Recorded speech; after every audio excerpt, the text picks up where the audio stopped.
મધ્ય ઝોનમાં આવેલ શાહપુર વોર્ડ ખાતે દેવી પૂજક સમાજનું સ્મશાન ગૃહ કફોડી હાલતમાં દેવી પૂજક સમાજના લોકોને સ્મશાનમાં નનામી લઈ જવા માટે પડી જવાનો લાગી રહ્યો છે ડર।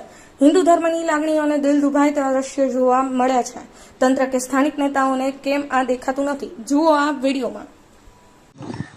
નમસ્કાર, હું છું રાજુભાઈ સુપર ન્યૂઝમાંથી દર્શકો, અને આપણે આવ્યા છે મધ્ય ઝોનના જે શાહપુર વોર્ડ ખાતે જે દેવી પૂજક સમાજનું બહુ ઐતિહાસિક અહીંયા સ્મશાન ગૃહ આવેલું છે, અને આપણે એમની મુલાકાત માટે આવ્યા છે। અને એમની જે અત્યારે પરિસ્થિતિ છે જે સ્મશાનની જોઈ શકો છો કેમેરામેન દ્વારા કે અહીંયાની સ્થિતિ કેવી છે અને કેવી પરિસ્થિતિમાં અહીંયા નનામી લઈને આવે છે લોકો, અને તમે જાણવા મળશે અને તમને જોવા પણ મળશે કે અહીંયાની શું પરિસ્થિતિ છે।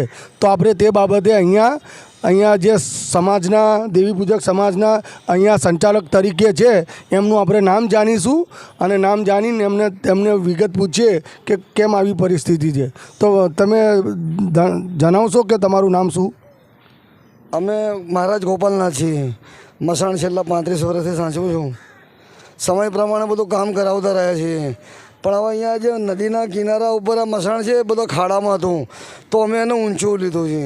હવે ઊંચું લીધા પછી પણ આ કોઈ કોર્પોરેટર ધારાસભ્યો કોઈ ધ્યાન આપતા નથી। આ કાર્યકર્તાઓ છે બધું કરે છે, દોડે છે, પણ કોઈ પણ જોવું થાય એ પ્રમાણે થતું નથી। તો આમાં જે પણ લાગતા વળગતા માણસો છે એ લોકો આ મસાણને રિપેરિંગ કરાવે, મદદ કરે અમને। આવડું મોટું કામ અમે એકલા કેદર કરીશું? લેવલ તો અમે ઊંચું લઈ લીધું। તો અમને અમારા ન્યૂઝ દ્વારા કોઈને મેસેજ એવા તમે આપવા માંગો છો કોઈ અધિકારીને, કે તમે કોઈને રજૂઆત કરી હોય કે ધારાસભ્ય કે એમએલએ કે કોઈ કાઉન્સિલરને તમે રજૂઆતો કરી છે અગાઉ? રજૂઆતો કરી છે, પણ કોઈ ધ્યાન ઉપર આપતા નથી। એમના કહેવાથી ઓફિસરો આવીને ચેક કરીને જાય છે, ભાઈ કોઈ આવતું નથી। હવે અમુક કાર્યકર્તાઓ અહીંયા ધ્યાન આપીને અહીંયા બધું હતું એ બી તોડાઈ નાખ્યું અને બધા પ્રોબ્લેમ કર્યા છે। તો આ જેટલું જલ્દી બની જાય એટલું સારું।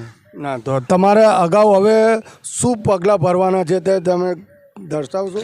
બસ આ કોર્પોરેટર કે ધારાસભ્ય કે ઓફિસરો આવીને ભાઈ આજે આવ્યા છે પત્રકાર, એમના કહેવાથી જેટલું બને એટલું ઝડપથી અમને બનાવી આપે।